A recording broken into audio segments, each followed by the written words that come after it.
Narito na ang maiinit na balita hatid sa atin ng ating mga kababayang masters na naglalaro ngayon sa Asian Continental Round number 6. Naku, napalaban na po ng matindi. At pagkatapos ito, insert natin ang special game na naging laro ng ating legendary GM Torre na hindi pa na-publish, hatid sa atin ng Internet Chess Club. Yan po ang ating babaybayin. Samahan niyo akong pag-aralan. Unahin nating pasadahan ang laro ng ating GM-elect Bersamina kontra sa Grandmaster ng Russia. Woman po ito Alexandra Goryachkina. Pero GM title ng lalaki ang hawak-hawak niya with 25-44 rating sa standard. Ang bigat. Kaya dito po sa men's division sumalang Pero bago natin simulan ang pag-a-analyze, sagutan muna natin ang puzzle na iniwan natin kahapon. Mula sa Internet Chess Club, congratulations po sa mga nakakita. Queen takes pawn, sacrifice, check, and rook takes bishop, matchas. Wala pong pupuntahan ang king. Okay? Congratulations sa mga nakasagot. At ito naman ang iiwan nating puzzle for today. It's black to play mga kamatchas. Ano kaya na naman ang fantastic move na gagawin dito? Paki-click nyo lang ang link na nasa description below para dun po kayo magsagot, mamumove nyo yung pyesa at mag-sign up na kayo sa mga hindi pa nakaka-sign up. Gawa na kayo ng account, it's free lang po. Hatid sa atin ng bagong Internet Chess Club. Okay, atin ang pasadahan ito. Ang ginawa ni Goryachkina, nag-E4, C5 si IM Pau, Knight F3, D6 at pinasok ang matinding Open Sicilian. Classical variation ng pinaghandaan ni IM Pau dito. Bishop G5 dahil nakaganyan, ang tawag po dyan ay Richard Rauser na variation. Nag-E6, okay, para di-develop ang bishop.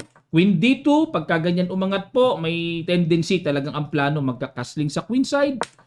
A6 muna, para walang bishop B5 mamaya at wala rin pong talo ng knight na pwedeng atakihin ang pawn D6 kapag nakapag-castling na ang puti. Nag-castling at nag-bishop D7 muna. Dito po kasi mga kamatchas, kung bishop ang uunahin, may discarding ka, capture, tapos E5, mga ganung gulo-gulo. Kaya para maiwasan yon, bishop D7, pag kinapture yung knight, capture lang ng bishop, wala na pong sense yung E5 kasi yung queen supportado na ng torre. Okay, sa bukana pa lang may paramdam ng mga gulo-gulo na King B1, umilag muna, no? Prophylactic lang. Kasi yung rook po pupunta dyan sa C5 kaya umiilag muna. Bishop E7, develop at ready na ring mag-castling at kinapture na po yung knight. Bishop takes at nag-F3 para depensahan muna. Nag-H6, sinubukan muna ni IM Pau kung ano ang gagawin sa bishop na yan. Atras ba? O matras nga kasi yung iba kumakapture dyan. Okay? Bigay lang po ako ng kaunting background dito sa opening na to kasi pag kumapture dyan, ang gagawin ay bishop. So parang sinusubukan ni IM Pau baka ganyan ang gawin At maghangad dito sa pawn na tipong lamang ng isang pawn ang white. Pero pag tira ng queen b6, yan po ay makukomplicate. Delikado po dito. Sacrifice talaga yung pawn na yan. May rook d8 na paparating, may bishop takes knight na paparating. Marami po at delikado dito ang puti. Parang pakain lang yung pawn. So inapplyan ni IM Pau na baka kainin pero umatras, marunong talaga tong sabi nga nila talagang matindi rin. Aral din umatras lang H4. Siguro ang gusto ay mag-G4 tapos bobomba sa king side. Hindi nga lang halata Kasi pag G4 po pinili halata bobomba So H4 parang hindi pakita yung atake pero inunahan na kagad ni IM Pau.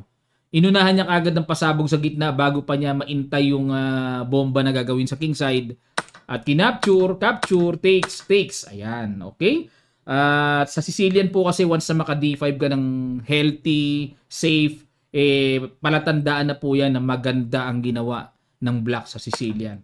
Bishop F4, Queen B6, C4, Bishop C6, Bishop E5 inatake ang G7 at nag-rook D8 muna, atake sa reyna. Bishop D3 tinakpan lang at nag-Bishop F6, takes. Okay, double pawn pero may control naman sa sentro, okay lang yan, solid pa rin yan. Queen E2 at hindi na po naghangad mag-castling syempre. Kung magka-castling ka, ilalagay mo pa yung king sa alanganin. Baka bombahin lang yan later on. Kaya King E7, mas safe yan sa gitna dahil napapaikutan or napapalibutan ng solid pawn structure. Nag Bishop E4 at bishop takes e4 at dito po nag-agreed draw. So, ayan. So, at talagang mahirap naman talagang pilitin. After queen takes e4, mahirap naman po talaga. So, okay lang ito. Black naman si IM Pau and plus rating siya. Kasi almost 100 rating points ang lamang ni Goryachkina. 26 years old lang po ito at napasabak na rin po yan sa World Women Championship. Isa sa mga World Championship na nakalaban niya ay si Ju Wenjun. Natalo nga lang sa tiebreak. Pero matinding player po yan, si Goryachkina. Okay, ang isunod naman nating laban ay kay IM Garcia. Kalaban natin dito ay GM ng India na si Ganguly Surya. Nag E4, E5 si IM Garcia at yun pumasok po sa Ruy Lopez. Knight F6 Berlin ang ginamit. Ayan, naalala ko si Wesley. So, specialty ni Wesley yan eh. D3 nag-anti-Berlin. Okay, para walang queen to queen variation. Nag D6, C3, A6, Bishop A4, at nag-Bishop D7. Andersen variation na po ito kung tawagin, na convert sa Andersen. Nag-G6 para magpa-fianchetto, Rook E1, Bishop G7, Knight BD2 develop, castling, Knight F1, ikot, ayan, para maneuver, at nag-Knight H5 para magda-Knight F4, at mamaya makapag F5, nag-H3 muna para wala ring Bishop G4, nag-H6 para bago mag-F5 ay safe na safe ang G5 square, nag-D4 na inunahan na sa gitna ng break, Rook E8 para talagang suportado, Bishop C2, B6, yan ang matinding novelty ni IM Garcia. Bakit kaya B6? Napaisip din ako dyan Oo, ang old line ay Knight F4. Okay, at sa computer, E takes D4, ang hidden novelty na hindi pa ginagawa. Yan ito pala ang best novelty. Kasi computer po ang tumira sabay ganun. O pagka Bishop B1 tapos C5, yan ang hindi pa nagagawa ng human na tira ng computer. So yan ang magandang version kasi tira ng computer yan O balik tayo sa ginawa na B6, Bishop E3, Queen E7, Queen D2, threat sa pawn, King H7, G4, ayun, inatake na yung knight, atras lang, at nag-knight G3. Yun nga lang po talagang grabe, no? Ang ganda ng space ng white sa king side. At nag-knight G8, medyo ipit. Rook AD1, Bishop, maaring ganun ang plano ng B6, gets ko na, Bishop, lilipat dito sa kabila. King G2 and Knight A5, threatening Knight C4, nag-Bishop D3, Knight C6 ulit, A3, at nag-Knight to D8. Ayun, naghahanap dito si IM Garcia ng magandang maneuver. A5, at nag-B4. Ayun, naalala ko na yung nickname ni Jan Emmanuel. Jem. Ayun, naalala ko na. Nakalimutan ko kasi. Si Jem. B4, Bishop D7, Queen E2, Rook A7. Ayan, abang-abang po si Jem ng kung ano bang gagawing break dito ni Ganguly. Nag-Rook H1, Bishop F6, Bishop to B5, King G7, at nag-H4. Ayan, yun nga lang talagang lugi po sa latag dito ng atakihan. Talagang ang may ataking nagbabadya, yung puti Kinapture na po ni Jem at wala mag-G5 na Persado nang magpa-quality down Capture at nag-H5, G5 para manatiling sarado at hindi maatake ang Black King, nag-Rook C1. At ang plano naman dito, mag-C4, mag-C5. Ayun. At nag-Bishop E7, Queen D2, ilag na sa pin. Knight F6 at nag-Knight H2, threat sa Bishop. Atras ulit and nag-F3. Okay. F3, ano plano niyan? Para sa G4. Nag-Queen H8, Queen E2, Queen H7, Bishop F2, King G8, Knight G4. Ayun. Knight E8, grabe yung mga yokababs ni Jem. Nasa ilalim. C4, yan na ang mabigat dyan kasi magbe-break na ng C5. Na unti-unti mga kamatsas. Knight B7 at nag-Queen C2. F6, Queen A4, threat ang Knight. King F8 at nag-Rook C2. Ayun para ipapatong yung tore. Grabe, kalmado lang Cool na cool lang dito puti Knight G7 para mag-F5 break na and nag-C5 na. Yun. Inunahan na po mga kamatsas. Inunahan na. Kinapture ng pawn, knight. Okay, exchange. Rook B1. Yun nga lang, ang plano pala dito ay para makapasok ang tore. At dito po, medyo na-misplace din ng Reyna. At nag-resign na po si IMGem. Na isahan tayo doon mga kamatsas. Ano? Naisahan tayo ng paunti-unting linkis ng positional play ni GM Ganguly. Okay, ganun talaga. Talagang matindi labanan dito sa Asian Continental. So, bawi. IMGem, kaya pa yan. At lipat naman tayo sa naging laro ni GM Daniel Quezon. Black dito si GM Denden. Ang kalaban ay IM ng UAE na si Omran Hosani. Nag D4, Knight F6, C4, C5, D5, D6, papunta sa Benoni. Yan, isa po sa pet line or pet opening ni Denden ay yung Benoni. Castling, Bishop E3 at nag-A6 para mag-B5. Nag-A4, nagsiguro talaga ang puti na hindi makatulak ng B5. Rook E8 para mag-E6 para dyan makapag-create ng atake. Knight F3, E6, Knight D2, capture, at kaya po nilagay ang knight doon para ihanda talaga na sipo ng pang-capture dyan para yung knight mamaya mailagay sa knight C4.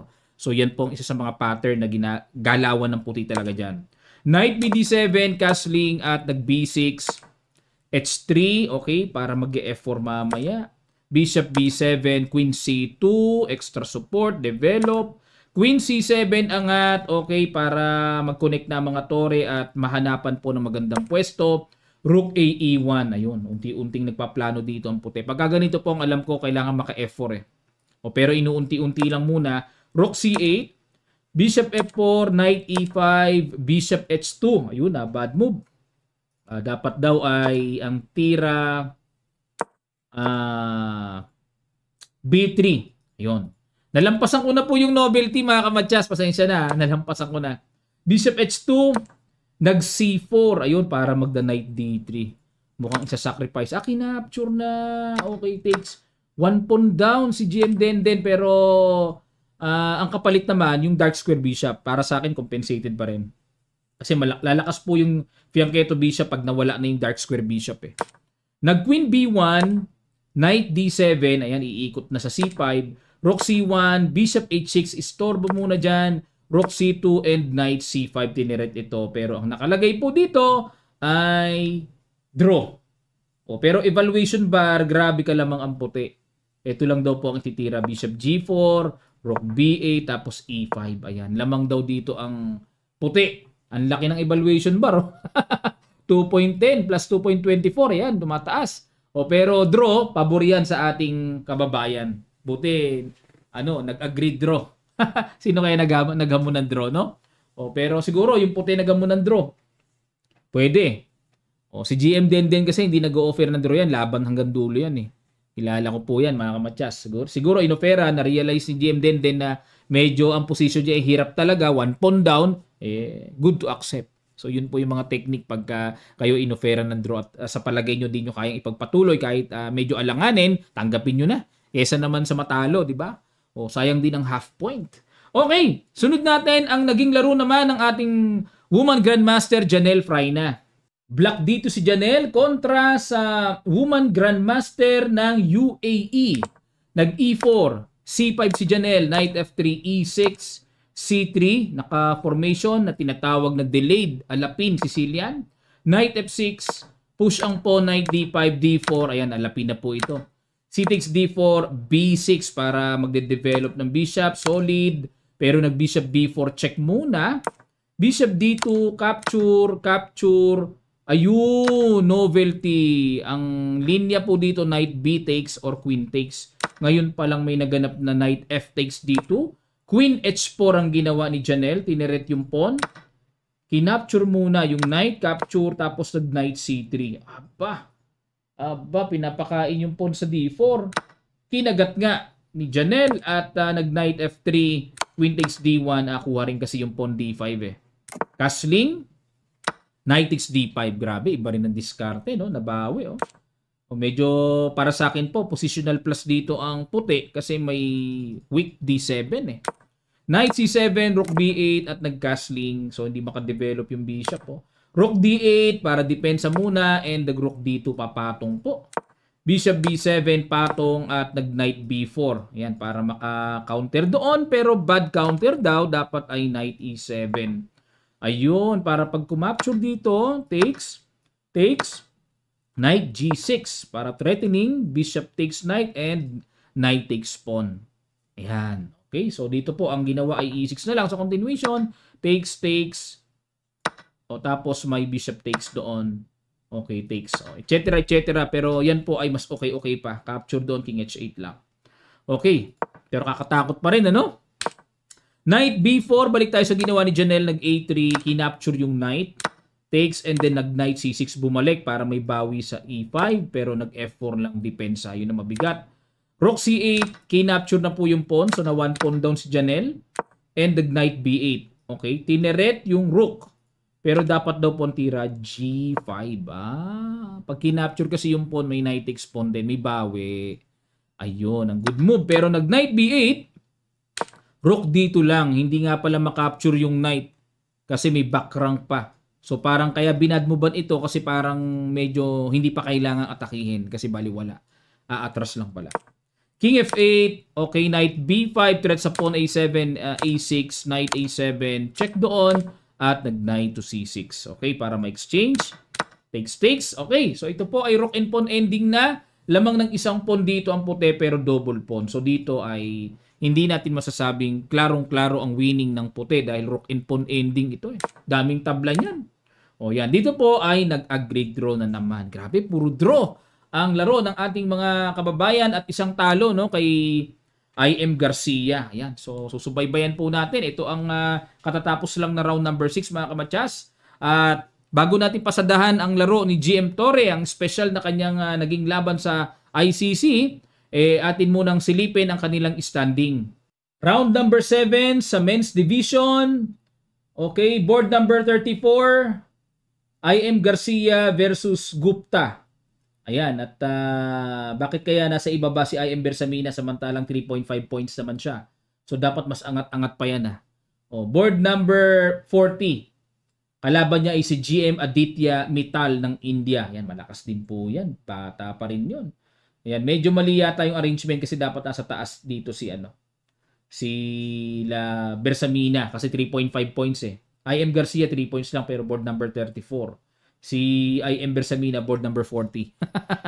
Kaya medyo may mali sa chess results. And GM Daniel Quezon board number 52 kontra sa FIDE Master ng Japan, Otsuka Show. Ayan, nagkakaroon na rin ng mga malulupay sa player ng Japan. Dati walang players yan. At dito po tayo sa women's division. Sino naman ang makakaharap dito ni WGM Praina? Board number 10. Kalaban niya ay si Kalimova Madina Bonu. Ayan. 1987 lang ang rating. Ayan, magandang pagkakataon yan. Baka manalo siya. O puti pa. Mas maganda para maging 5 points at makalaban siya sa taas. Okay, so hindi nyo po kita yung panig dito sa kaliwa, kasi medyo nakakat na po pero sinabi ko na lang. Okay, ngayon naman ay lipat tayo sa naging laro ng ating legendary GM Torre. White dito si GM Torre, ang kalaban niya ay legendary coach ng Armenia. Nako, legend to. Si Simbat Lipushan. Nako, kilalang-kilala po yan ng mga veteranong players. Hindi pwedeng hindi kilala. Alagang matindi. Nagpalakas ng Armenian chess team yan. Si Simbat Lipushan. Okay po. Nag-D4 si GM Torre, Knight F6, C4, G6, Knight C3. Tinirahan ng Grandfeld defense. Exchange variation dahil kinapture ni GM Torre. At nag-E4, takes, Bishop G7, Bishop C4 variation ng pinili. Dito po kasi ang common talaga yung Knight F3. Tapos magsi-C5 and then Rook B1. Yan ang common lines dyan. Aral na aral ko po yan dati kasi D4 player ako nung junior times ko eh. Yan, pero etong Bishop C4, second line yan pero interesting yan mga kamatyas. Maganda yan. C5, yan talaga ang kaulam, kumbaga, ng Grandfeld. Hindi pwedeng Grandfeld ng walang C5. Pambasag po talaga yan para ma-pressure ang D4 pawn. At dito, nag-Knight E2 lang, support sa pawn. At nag-Knight C6, Bishop E3, castling, at nag-Queen C7, nag-rook C1. Ayan. Dito po kasi ang queen C7, ang balak niyan, kakapture yan. Imagine niyo po, capture. And may knight takes D4. Na kung saan yung queen ay ma-open papunta sa bishop. So may tactic kagad na may gusto kagad na sacrifice na gawin no. Rook C1 para kumapture man ay safe ang bishop na hindi lalaglag at suportado ng tore. Nag-rook D8, additional pressure sa D4, nag-queen D2 inangatan lang para yung isang tore naman ay ilagay sa tamang development. Nag-B6, bishop H6, ma-exchange na, at nag-bishop B7, kinapture na. Yan. So, pagka nawala na kasi dark square bishop, medyo maganda-ganda na sa puti. Nag-F4, ayan ang plano, mag-F5, babasag, at nag-E6, basag pa rin. Parang hindi nakatulong yung E6. Parang na-attract pa lalo ang puti na bumasag Capture, nag-knight A5, at dito mga kamatsas, nako, matindi. Check, hinayaan ang puti na ganyan. Pag ganyan ang itsura, masama na yan. King H8, pasok doon si GM at threatening matcha sa G7. Nag-rook G8 para depensahan. At dito mga kamatcha, sige po, bigyan ko kayo ng kaunting segundo lang para makapag-isip. Pwede nyo i-pause para mas malawak ang inyong pag-a-analyze. Ano kaya ang natumbukan dito ni GM Torre na napakagandang tira? Sa ilang sandali lang, tutuloy kagad natin. Start!